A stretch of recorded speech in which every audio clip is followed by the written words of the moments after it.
Judul yang kita pakai hari ini atau sore ini adalah muhasabah dan munajat kebangsaan. Saya cerita sedikit tentang tag resminya kebangsaan. Jadi kalau dalam bahasa Arab, kebangsaan atau komunitas itu disebut al-mustama'. Dulu Rasulullah SAW pernah mengingatkan kita semua akan hak-hak bertetangga atau hak-hak bersosial. Ada satu orang yang punya 3 hak, yaitu dia seorang muslim, berarti saudara seagama. Dia kerabat Anda, berarti saudara karena kerabat, unsur genetik. 3, karena dekat. Sehingga tetangga yang seperti ini punya 3 hak, yaitu hak satu agama, satu kerabat, dan satu komunitas. Kedua, yang punya 2 hak, yaitu dekat dan seagama tapi tidak keluarga. Terus ketiga, yang punya 1 hak, yaitu atas nama mereka dekat meskipun beda agama. Sehingga dari dulu Islam tidak pernah bermasalah ketika berteman sama non-muslim, sama komunitas yang macam-macam.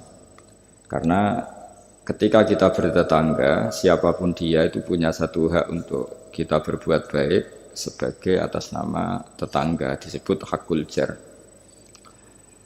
Lalu lama-lama ada komunitas yang bernama negara, baik bersistem republik maupun bersistem kerajaan atau dengan sistem-sistem yang lain, yang mengharuskan kita bersosialisasi secara baik. Nah, lalu yang jadi ciri khas pesantren, ciri khas khazanah ulama adalah berbuat baik sama orang lain itu gampang. Gampangnya itu dimulai bahwa dengan berbuat baik itu kita dapat pahala. Kedua, dengan cara tawaduk. Tawaduk itu tidak merasa benar sendiri, tidak merasa superior sendiri, tidak merasa paling top sendiri. Ada beberapa paradok yang mungkin menjadi pelajaran kita. Mungkin di antara kita ada yang doktor, ada yang profesor, ada yang kiai alim, ada yang macam-macam pengusaha top. Tapi seringnya orang tuanya itu kadang-kadang itu tidak tamat SD, tidak tamat SMP. Jadi orang nggak tamat SMP bisa mengkader atau menciptakan orang sampai doktor. Kadang-kadang kita yang dokter menjadikan anak naik kelas saja susah. Pertanyaannya yang pinter itu siapa gitu. Jadi orang awam bisa menjadikan anaknya alim, dokter, kiai. Tapi setelah kita dokter, karena mungkin hidup kita mapan atau jabatan kita mentereng, itu didik anak itu susahnya bukan main. Sehingga di sini orang harus berlatih kearifan.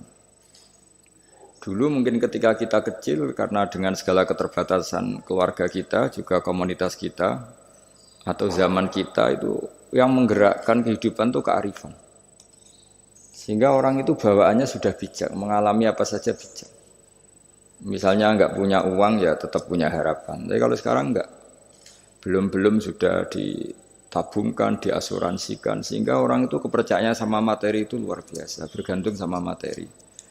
Dan itu awal dari masalah ketika yang diangan-angan itu tidak ada, karena terlalu bergantung sama materi. Jika kita yang nekuni dunia ulama, nekuni dunia fikih, kita terus belajar bahwa orang-orang top itu dilahirkan dari kearifan, bukan dari hal yang bersifat materi. Kearifan ini penting. Saya beri contoh dulu, ada orang itu kholi itu dalam bahasa Arab artinya preman. Itu dia preman sekali. Ketika Nabi Isa jalan-jalan dengan Hawariyin, kaum pilihan, bawaannya orang soleh itu mulai dulu itu menarik, meskipun bagi orang yang tidak soleh. Jadi saya ulang lagi, bawaannya orang soleh itu auranya menarik, meskipun bagi yang tidak soleh. Singkat cerita, preman ini spontan ingin bergabung nderekno Nabi Isa dan Hawariyin. Tapi apa yang terjadi? Si Hawari ini, pendereknya Nabi Isa itu mempercepat jalannya karena beliau nggak mau sejajar dengan preman tadi.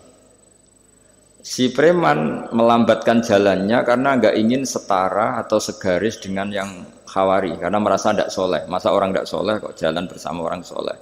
Itu merasa nggak pantas. Lah yang Hawariyin merasa ingin cepat karena angkuhnya, enggak ingin jejer orang preman. Saat itu juga Allah memberi wahyu kepada Nabi Isa, wahai Isa, bilang ke santri kamu itu yang orang Hawariyin, semua kebaikannya saya hapus. Dan bilang sama yang preman itu semua keburukannya tak hapus. Yang satu dihapus kebaikannya karena angkuh, yang satu dihapus kejelekannya karena tawadhu. Kata Allah, liyas ta'nifa al-amalah. Dua-duanya harus mulai dari nol untuk menjadi orang baik. Yang satu kehilangan semua kebaikannya, yang satu kehilangan semua keburukannya. Sehingga dari cerita-cerita kitab seperti ini di kitab Ihya, saya menyaksikan sendiri guru saya Kiai Haji Maimun Zubair, bapak saya mulai cerita orang-orang soleh dulu. Itu bertetangga dengan siapapun enggak masalah.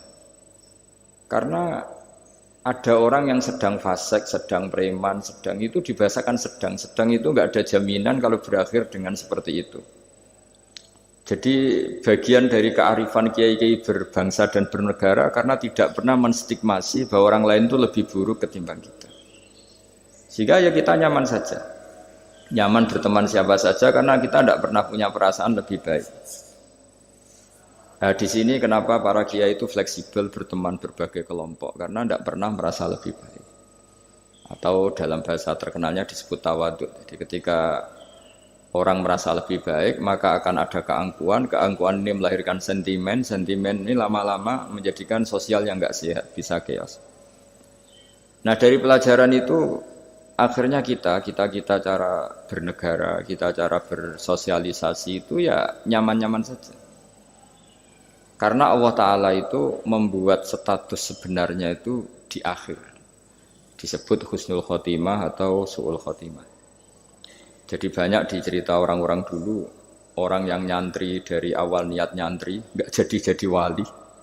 Sunan Kalijogo yang pertama kenal Sunan Bonang karena ingin garong, karena ingin begal.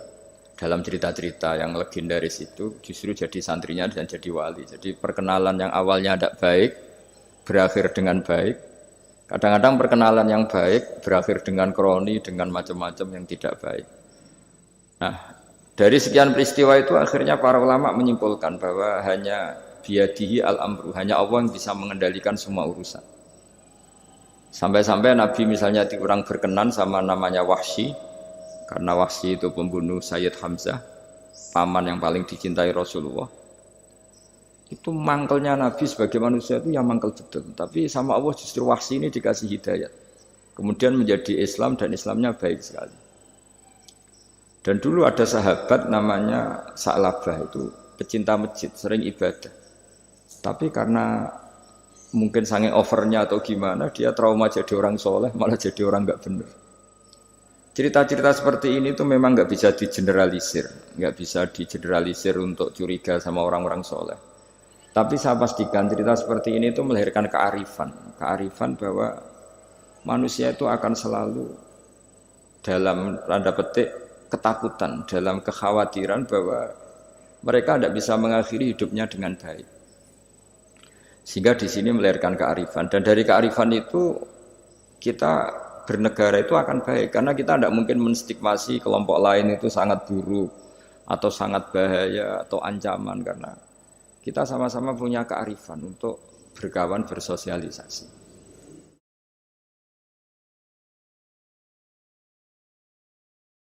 Kiai-kiai kecil itu kan lakunya itu ya di acara-acara kecil itu. Ya kalau kiai besarnya datang pasti ini enggak keduman itu.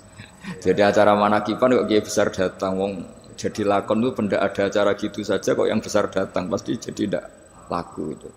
Ada acara seminar di SMP kok yang datang rektor Unifek itu kan terus nggak payu yang narasumber kecil-kecil itu. Jadi dibalik datang yang niatnya merakyat justru menutup atau memahjubkan orang-orang yang harusnya jadi aktor di situ. Itu kan ibarat kita bikin toko besar di daerah-daerah tertinggal, niatnya baik supaya daerah itu maju, kebutuhannya terpenuhi. Tapi ini yang retail-retail kecil menjadi terancam. Nah, di sini terus ada kearifan dalam kitab hikam yang dijelaskan itu.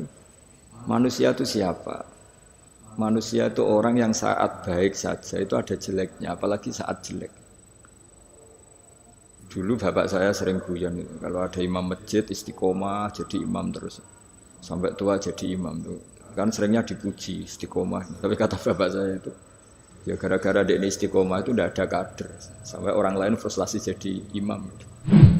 Jadi di balik istiqomahnya ini sebetulnya memahjubkan sekian kader imam gitu. Karena terus orang lain jadi imam nggak berani gitu. Dan akhirnya nggak ada kaderisasi. Tapi misalnya dia pelin-pelan juga tidak baik. Masa imam kok pelin-pelan kadang hadir kadang enggak.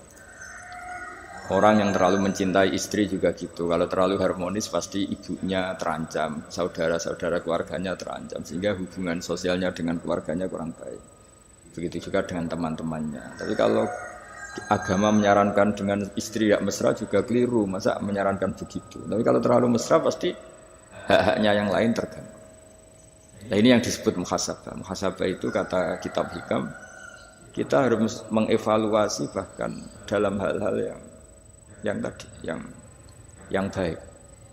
Termasuk dalam kitab itu dijelaskan bahkan minta surga saja atau minta neraka itu ya kadang-kadang kurang baik. Bukan karena mintanya yang kurang baik begini. Orang soleh, ini cerita orang soleh. Nanti orang-orang yang soleh itu kalau ketemu Allah itu masih digojlok lah, masih agak-agak disalahkan gitu. Kenapa kamu ibadah terus gitu? Gusti karena saya ingin masuk surga gitu. Yang satu ditanya, kenapa kamu ibadah serius? Karena saya takut masuk neraka gitu. Akhirnya Allah ngendikan masyhur itu dalam hadis. Laulam akhluk jannatan wala naron alam akun ahlan an uto'a. Lalu andaikan saya tidak bikin surga atau neraka, lalu kamu tidak nyembah saya. Berarti kamu nyembah saya karena saya bikin surga, saya bikin neraka. Andaikan saya tidak bikin surga atau bikin neraka, berarti kamu tidak nyembah saya. Kaget orang soleh ini. Padahal Allah selalu Tuhan meskipun tidak bikin surga dan tidak bikin neraka. Tapi orang bisa baik itu karena dimotivasi ada surga dan neraka. Tapi andaikan kita menyembah Allah karena surga karena neraka, problemnya lalu kalau Allah tidak bikin surga apa neraka, apa kita terus tidak baik? Tidak menyembah Allah. Sehingga kalau di Quran itu ada fattakun nar, tapi ada fattakun ya ulil albab. Takutlah kepada saya kalau kamu punya akal. Jadi takutnya bukan kepada tidak masuk surga atau takut masuk neraka, tapi takutnya pada Allah Subhanahu wa ta'ala. Begitu juga hubungan kita dengan istri. Tidak muji istri itu gimana? Kita misalnya ditanya, kenapa kamu mencintai istri kamu? Karena dia cantik, karena dia baik. Sebenarnya kalimat itu bahaya. Bahayanya adalah berarti suatu saat Mas aku nak serayu kira seneng aku. Tapi kebetulan rata-rata istri ini diomongin gitu tuh bangga. Karena dipuji cantik. Padahal sebenarnya ini masalah. Kalau mencintai karena cantik, suatu saat pasti tidak cantik. Artinya apa? Apapun pilihan kata kita, sebenarnya ada banyak masalah. Karena tadi, menurut kitab hikam, manusia itu siapa? Orang yang saat baik saja itu ada jeleknya. Kalau kamu mencintai seseorang karena dia baik, berarti suatu saat kalau tidak baik, kamu tidak cinta. Bukan karena kemanusiaan. Kalau kamu menyembah Allah karena surga, andaikan Allah tidak bikin surga, berarti kamu tidak menyembah Allah. Padahal enggak, kita menyembah Allah meskipun andaikan Allah tidak bikin surga, tidak bikin apa? Neraka.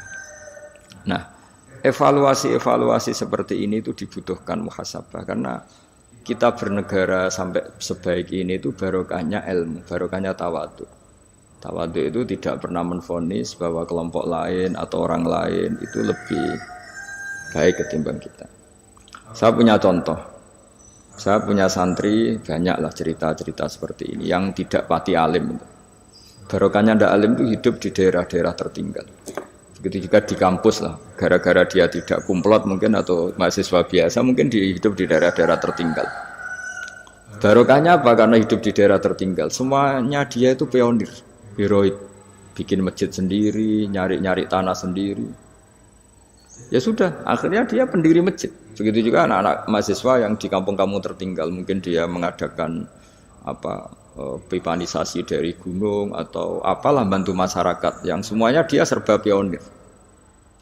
Tapi kita yang mungkin elit, beberapa santri yang pinter mungkin karena juara tahfidz atau juara apa terus diumrohkan ke Mekah. Terus kalau ngaji di masjid mungkin jadi disangoni pakai uang kas masjid. Begitu juga kalau kita kumplot mungkin beasiswa dapat dari negara kita kuliah di Jerman, di Amerika. Nah nanti pertanyaannya ketika di akhirat itu bejo yang santri yang nggak pinter tadi. Karena dia statusnya itu pendiri masjid. Mengadakan masjid dari tidak ada menjadi ada. Sementara kita yang terhormat, kadang-kadang hisabnya berat. Kamu ini kiai kok dapat salam template dari uang masjid. Jadi hubungan kita dengan ibadah itu mendapat, yang santri dapati pinter memberi. Mahasiswa juga gitu, mahasiswa yang kurang pinter itu hubungannya dengan negara memberi. Ada daerah tertinggal yang dia sebagai pemberinya. Pemberi itu artinya mengatur daerah situ yang tertinggal punya akses jalan barokahnya dia, punya mata air barokahnya dia. Kadang-kadang yang pinter hubungannya dengan negara mendapat. Nah di sini namanya muhasabah. Jadi ya tapi terus kita menyariatkan kalau gitu goblok saja Gus ya, jangan masa goblok disyariatkan gitu. Tapi kalau andekan semuanya pinter tuh ya kacau. Dunia ini ya kacau.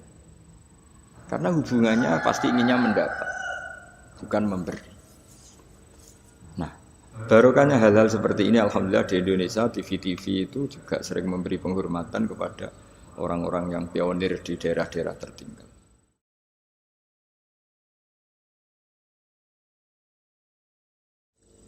Nah ini penting saya utarakan supaya perasaan kita berbangsa dan bernegara itu jaga empati sama yang lain, jaga kehormatan, jaga. Saya sebagai kiai itu ya kadang-kadang itu nangis ya di depan Allah. Orang-orang yang dulu pekerja nyari uang, ya, memang ya nyari uang. Di barokahnya punya iman sedikit atau mungkin imannya ya biasa saja, kerja di Korea, bikin komunitas masjid. Mahasiswa yang di Jerman, di Amerika juga punya komunitas bikin masjid. Padahal kan di kampungnya itu mungkin orang yang sering ngerasani kiainya. Kadang kurang cocok atau masjidnya kurang gimana. Jadi kalau di daerah yang Islamnya sudah sehat itu agak-agak komplain, perannya buntu saja sudah geger. Tapi dia ketika di daerah nggak ada masjid, berikhtiar untuk bikin masjid. Jadi komunitas kesolehan itu kadang-kadang kemapanan kalau terlalu lama itu hanya melahirkan orang ingin komplain. Tapi yang tidak mapan sama sekali malah melahirkan orang itu heroik. Ketika negara ini sehat, mungkin orang malah menuntut negara. Padahal sebelum berbentuk negara, orang semuanya ingin memberikan hartanya, bahkan nyawanya untuk memerdekakan Indonesia. Nah, sehingga pesan saya sama Universitas Veteran bahwa ketika kita mapan pun itu dengan asumsi tidak mapan, sehingga hubungan kita dengan institusi, dengan yayasan, dengan pesantren, dengan yang kita pimpin itu hubungan heroik, bukan hubungan mendapat. Saya termasuk orang yang sering dimintai nasihat-nasihat. Banyak rektor, banyak pejabat, juga banyak kawan kiai. Saya itu terobati itu yaitu semuanya kita, termasuk setelah mapan itu usahakan hubungan itu hubungan heroik. Sehingga inginnya memberi. Nah, di sini disebut wa mimma razaqnahum yunfikun. Orang baik itu siapa? Orang yang hubungannya itu ingin memberi, bukan ingin mendapat. Sehingga Rasulullah berkali-kali ngendikan al-yadul ulya khairum minal yadis sufla. Di mana-mana itu tangan memberi lebih baik daripada tangan meminta. Nah, sekarang kenapa banyak problem di beberapa negara? Karena ketika orang terus pinter atau pinter lah, saya tidak perlu nyebut terus jadi apa. Hubungannya itu kalau sudah pinter jadi dosen elit harus dapat berapa, kalau kiai elit harus dapat berapa. Nah, itu kalau semuanya ingin mendapat, ini negara bisa pusing. Yang guru besar ingin dapat banyak karena guru besar, kiai besar karena kiai besar. Yang miskin juga ingin mendapat karena miskinnya. Nah kalau semua orang yang pinter, yang bodoh, setengah pinter, setengah bodoh hubungannya dengan negara ingin mendapat, ini negara bisa keteter. Tapi kalau hubungannya ingin memberi, atau kalaupun ingin mendapat ya sumbut lah, kalau orang Jawa sumbut dengan yang diberikan, itu insya Allah semuanya akan stabil. Jadi intinya agama ini menitik beratkan supaya hubungan kita dengan orang lain, dengan negara itu kalau bisa hubungannya itu ingin memberi, bukan ingin mendapat. Tapi kalau semuanya yang miskin merasa berhak mendapat karena miskinnya, yang guru besar karena guru besarnya, kiai besar karena kiai besarnya, semuanya menarik dirinya sendiri, ini akan kacau. Nah, dulu zaman pra kemerdekaan atau kalau dalam Islam pra kemenangan, itu semua sahabat, semua saudara kita kalau dalam pra kemerdekaan ya semua orang Indonesia hubungannya sama negara itu inginnya memberi. Sehingga negara ini bisa berdiri, bisa merdeka ketika sebelum ada institusi, belum ada tata struktur negara. Sementara negara sesehat apapun kalau hubungan masyarakatnya ingin mendapat, Itu berat. Nah, di sini heroiknya para leluhur kita bahwa mereka bisa melewati masa-masa sulit karena dengan mental ingin memberi. Ya memberi apa saja, entah pikirannya, entah keuangannya, bahkan kalau dulu nyawanya.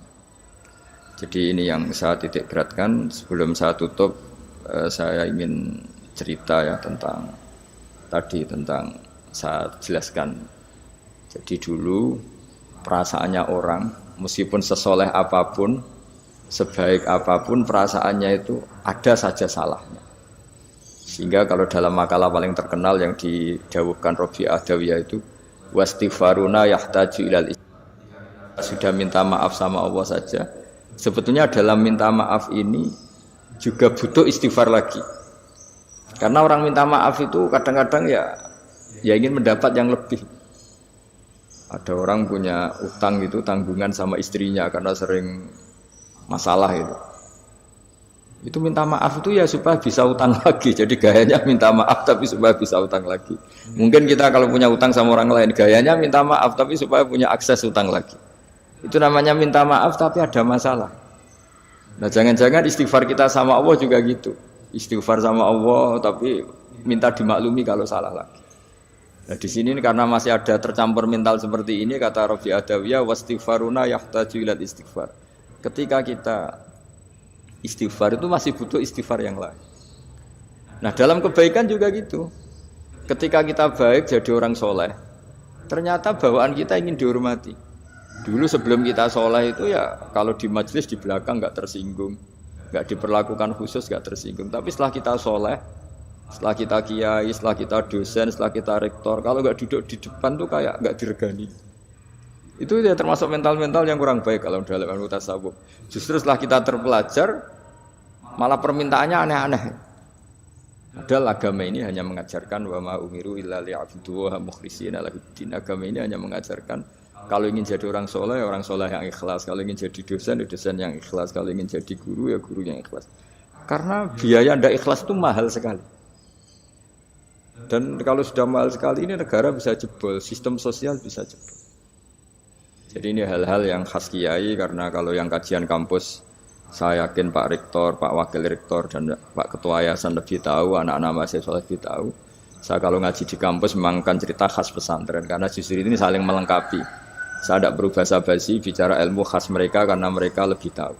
Kalau dalam bahasa Rasulullah SAW, antum a'lamu bi umuri dunyakum. Kamu lebih tahu tentang urusan yang kamu geluti. Tapi kalau urusan akhirat, urusan agama mungkin karena kita yang menekuni itu mungkin kita lebih tahu. Nah, di antara ilmu yang saya utarakan hari ini, sore ini bahwa orang soleh sendiri itu sebetulnya nanti masih ditanya sama Allah tadi. Kenapa kamu nyembah saya? Karena ingin masuk surga. Kenapa kamu nyembah saya? Takut neraka. Lalu kamu tidak hormat saya, kata Allah. Ketika saya tidak bikin surga, tidak bikin neraka. Akhirnya mereka sadar bahwa ibadah itu harus murni karena Allah Subhanahu wa Ta'ala. Bukan karena takut masuk neraka, juga bukan karena ingin masuk surga. Ya sama seperti kita mencintai anak kita, yaitu sebagai karena anak kita. Jangan karena anak kita ranking 1, anak kita kumplot. Lalu terus kita membiarkan anak kita saat ada naik kelas. Toh tetap anak kita. Saya mencintai suami saya karena dosen penghasilannya banyak. Lalu suatu saat kalau ada masalah di PHK atau ada masalah terus tidak suami kan. Makanya di sini agama itu sangat menyarankan kesejatian. Jadi dia suami kita, dia anak kita. Apapun kondisinya. Nah kira-kira gitulah. Ikhlas itu kira-kira seperti itu. Jadi jangan sampai alasan-alasan yang bersifat materialistik itu yang menjadikan kita mencintai istri karena cantik, mencintai suami karena hasilnya besar. Suatu saat kalau itu berubah, kita akan masalah. Di sini agama menyarankan ikhlas. Makanya semua kitab di khazanah kita dimulai bab niat. Bab niat itu begini. Sehingga ada seorang yang tanya, kenapa ahli surga masuk surga selamanya? Padahal amalnya paling banter 80 tahun. Tetapi kenapa ahli neraka akhirnya masuk neraka sampai selamanya? Padahal kalaupun dia bejat hanya 80 tahun. Itu dijawab oleh ulama-ulama. Orang mukmin itu berkomitmen akan iman andikan hidupnya selama-lamanya. Sehingga dibalas dengan masuk surga selama-lamanya. Sementara orang yang fasik, yang berbuat hanya mengumbar nafsu, bayangan dia kalaupun hidup 1000 tahun ya akan begitu terus. Dan dia ketika mati dengan status dia berencana andaikan sehat maksiat terus. Karena punya rencana seperti itu diganjar neraka yang selamanya lama. Maka saya mohon niat ini juga yang harus mengilhami para rektor, para dosen. Andaikan sudah ada jabat pun tetap berkomitmen pada institusinya, pada yayasannya. Jangan kalau jabat serius, sekali tidak jabat malah ganggu. Itu enggak boleh. Harus. Saya sendiri juga gitu. Saya populer apa enggak, saya keren apa enggak, saya akan berkomitmen tetap mengkhidmati agama ini. Nah, dengan seperti itu berarti sudah biniyatin solihatin, punya niat yang baik. Saya kira demikian karena memang suasananya masih pandemi, tapi ya tetap terima kasih meskipun lewat virtual, tapi saya mohon sekali komitmen ikhlas ini dan tawadhu ini. Karena bernegara itu, kalau negara mungkin jaganya kan lewat tentara, lewat polisi, lewat institusi, lewat aturan-aturan itu semua orang supaya merasa tertib. Tapi kita sebagai kiai, tertib itu dimulai cara tawadhu tadi. Karena kita tidak merasa paling benar sehingga hubungan dengan siapapun kita akan baik. Tapi kalau sudah orang merasa benar sendiri, bahkan saya dengan anak saya itu ya sering takut. Ya karena jangan-jangan benar anak saya. Saya berkali-kali cerita di mana-mana. Bapak saya itu kalau ada santri sedang guyon mau manggil itu gak jadi. Padahal beliau ingin memerintahkan untuk urusan apa. Alasannya bahagia itu mahal. Sehingga kalau saya jadi manggil ganggu bahagianya santri ini. Saking tawaduknya bapak saya. Bahagia itu mahal. Jadi kalau saya manggil pas dia bahagia mengganggu. Padahal bapak itu kiainya. Jadi orang dulu kearifannya tawaduk itu sampai dengan santrinya, dengan anaknya. Itu tawaduk. Dan ini yang menjadikan kita semua baik-baik saja ya, karena tawadhu. Makanya orang kuno dulu itu kalau nasihati anaknya mau merantau itu mesti yang enggak lupa itu jolali sholat sampai wong sing apik, sing tawadhu, sing ngalah. Ya, saya mohon kearifan ini dijaga karena kita bernegara ini sampai merdeka ya barokahnya kearifan leluhur. Kita sudah menikmati kemerdekaan sedemikian rupa itu kenapa bangsa ini bisa lolos dari penjajahan? Karena orang-orang luhur dulu itu nasihatnya tunggal tadi. Kita patriotik, kita heroik, hubungan dengan negara memberi, sehingga terus bisa merdeka. Coba kalau dulu sudah latihan merdeka, hubungannya mendapat geger rebutan aset, rebutan apa saja bisa habis kita sebagai bangsa. Saya kira demikian. Assalamualaikum warahmatullahi wabarakatuh.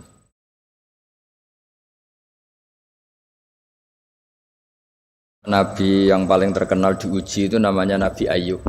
Nabi Ayub itu diuji punya penyakit itu lama sekali. Terus ketika istrinya mulai galau itu mulai gundah. Ini kamu itu Nabi kok diuji sampai sekian lama terus. Si Nabi Ayub tanya, kamu sehat sudah berapa puluh tahun? Sudah kira-kira 60 tahun itu. Kamu sakit, kita sakit baru berapa 1 tahun itu. Ya sudah kamu harus ingat betapa Allah ngasih kesehatan itu jauh lebih lama ketimbang kita ngadepi penyakit. Kita kan kemarin ngadepi pandemi baru mulai pertengahan Maret sampai sekarang. Dibanding kita sehat berpuluh-puluh tahun kan masih enggak imbang. Sehingga ingat sisi nikmat istilahnya. Fazkuru ala Allahi la'allakum tuflihun. Jadi hidup itu hubungan dengan Allah, dengan orang lain itu harus lebih ingat sisi-sisi nikmat. Bahwa ujian ini jauh lebih ringan dibanding saat kita diberi kebaikan.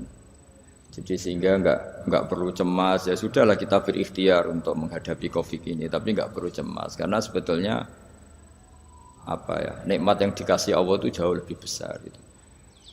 Dan saya sering cerita bahwa ketakutan akan Covid atau ketakutan pandemi itu ya dimulai dari kita terlalu fokus.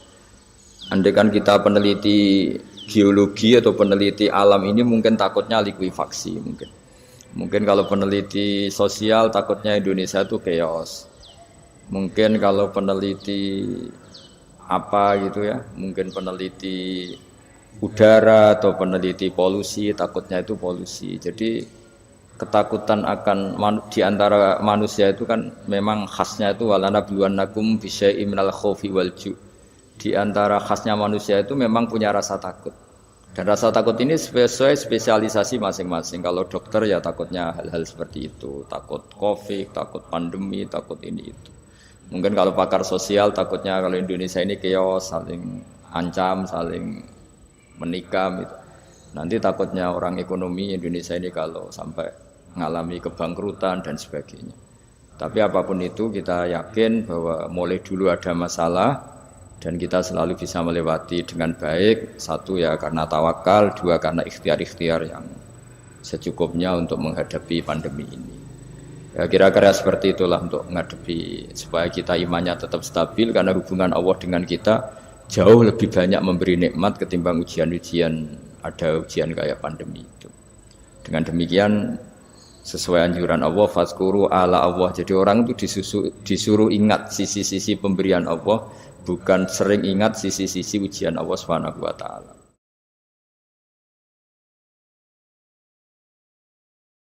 Dari salah satu dosen Universitas IFED, Mas Dika Febiarsa, tawaduk guru atau dosen kepada siswa atau mahasiswa seperti apa? Bagaimana sikap siswa atau murid zaman sekarang yang terkesan kurang menghormati kepada gurunya, Gus? Itu keluhan. Oh, keluhan nggih Gus ini. Itu bukan pertanyaan. Itu enggak pertanyaan, itu keluhan. Begini ya Kak, curhat itu ya. Kalau mahasiswa dan dosen itu kan dari awal dosen juga kalau santrinya terlalu tawaduk, mahasiswa juga susah, katanya tidak kritis. Tapi kalau kritis kenanya nanti tidak tawaduk, itu mah nggak banyak pilihan kalau di kampus itu. Tapi sebenarnya tawaduk itu bukan dengan makna harus seperti orangnya dulu terus DP itu enggak lah. Tawaduk itu artinya orang itu diberi haknya. Jadi apa ya? Ketika orang lain kita mengasumsikan, ya saya ulang lagi, kita mengasumsikan gambaran tawadhu, maka dengan asumsi itu kita gampang kecewa. Misalnya bayangannya kalau kita masuk kelas, misalnya mahasiswa berdiri semua, terus ketika kita ngajar materi semuanya diam, oke itu keinginan yang baik gitu. Tapi masalahnya kan mereka juga semuanya punya cara pandang ya, punya akhwal-ikhwal yang spontan itu. Mungkin mereka nggak nyaman ya kalau terlalu mendengarkan karena ilmu itu sudah pernah dibaca, sehingga kelihatan gojekan karena merasa ilmu itu tidak penting karena ilmu itu sudah dia kuasai. Atau mereka terus malamnya itu begadang sehingga pas ajaran itu ngantuk. Jadi sering sesuatu yang kita anggap nggak tawadhu itu kondisi objektif yang dialami. Atau malas karena sebetulnya bukan karena malas sama dosennya, baru bokeh kan, gak punya uang di ATM, terus keluarganya baru broken. Ya itu yang namanya husnudzon. Jadi kita sebagai kiai, sebagai dosen itu sering orang yang kita kira tidak tawadhu itu punya masalah objektif. Bayangkan kalau kita dalam posisi tidak punya uang, terus tagihan listrik ini itu, mungkin diajarin ilmu juga gak masuk. Sehingga dulu kalau ada kurang, saya beri contoh ya. Dulu Nabi kalau khutbah itu semua sahabat diam. Tapi ada yang nggak diam karena terganggu. Terganggunya tuh gini, Nabi ini sering cerita kiamat kok nggak jelas tanggalnya. Kalau cerita ya plus tanggalnya.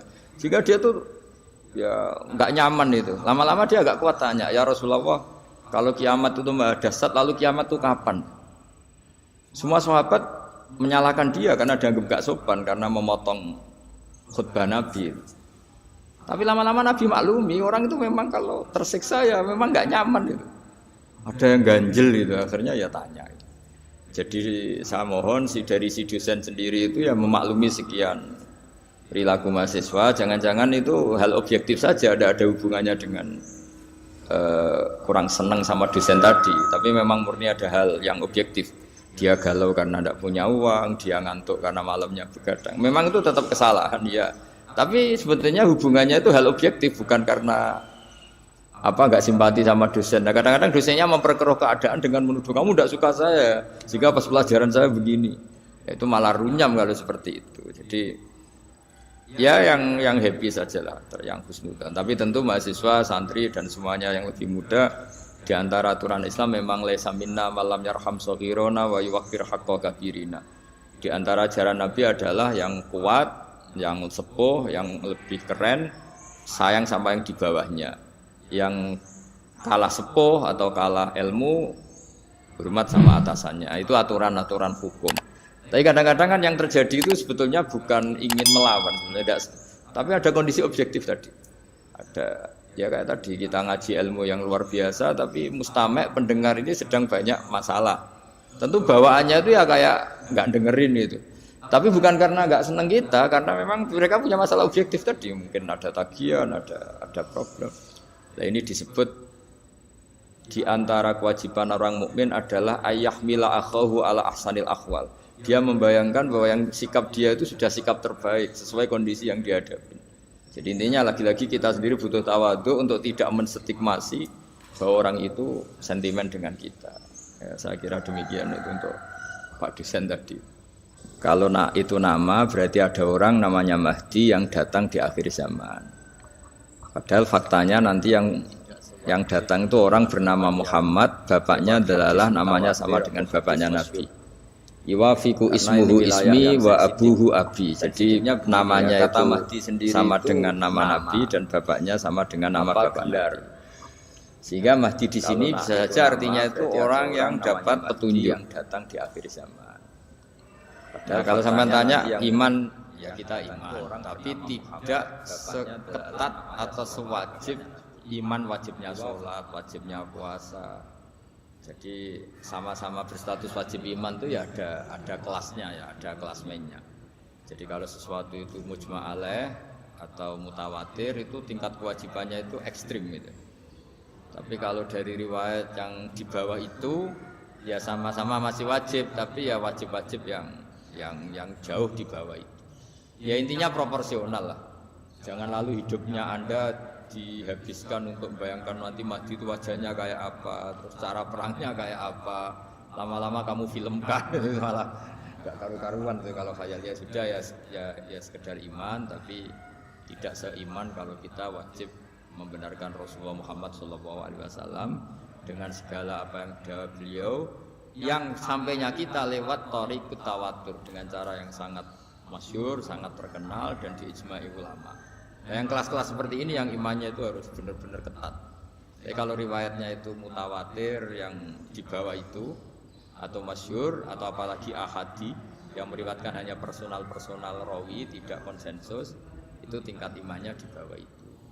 Ya samalah seperti hukum sosial umumnya. Kalau informasi ini masif dan semua TV memberitakan misalnya dan semua yang orang adil percaya, mulai pejabat rakyat tahu ya. Tapi kalau informasinya baru personal di bawah itu, jadi intinya sama-sama wajib tuh kualitas kewajibannya beda-beda sesuai kualitas.